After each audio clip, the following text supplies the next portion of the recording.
બે સંખ્યાનો રેશિયો 3:5 છે. જો બંને સંખ્યામાં 20 ઉમેરવામાં આવે ને તો રેશિયો 4:5 થઈ જાય. તો તે સંખ્યા કઈ હશે? ચાલો ચેક કરીએ. માની લ્યો, ધારો કે પહેલી સંખ્યા છે ને, પહેલી સંખ્યા એ 3x છે અને બીજી સંખ્યા છે એ 5x છે. હવે આ બંને સંખ્યામાં કેટલા ઉમેરવાના? તો કે 20 ઉમેરવાના. તો ચાલો 3x એમાં 20 ઉમેરું અને 5x જે બીજી સંખ્યા છે એમાં 20 ઉમેરું તો બંનેનો રેશિયો કેટલો બદલાઈને કેટલો થઈ જાય? તો કે 5:4:5.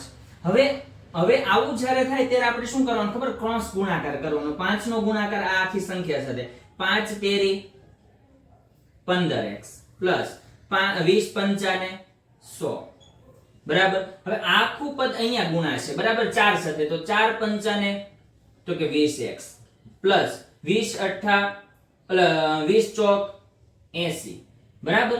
ચાલો 20 માંથી હું 15x ને 15 પ્લસ છે બરાબર ની પેલી બાજુ જાય તો માઈનસ. 20 માંથી 15 જશે તો કેટલા આવશે? તો કે 5x બરાબર.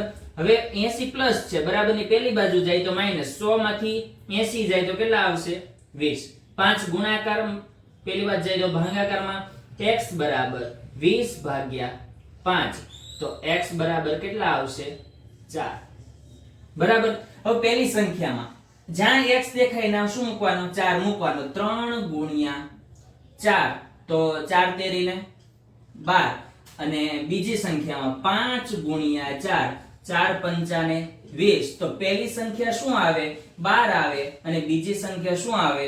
20 આવે બરાબર. જો તમને વિડિયો સરળતાથી સમજાઈ ગયો હોય તો વિડિયોને લાઈક કરો, શેર કરો અને ચેનલને સબસ્ક્રાઇબ કરો.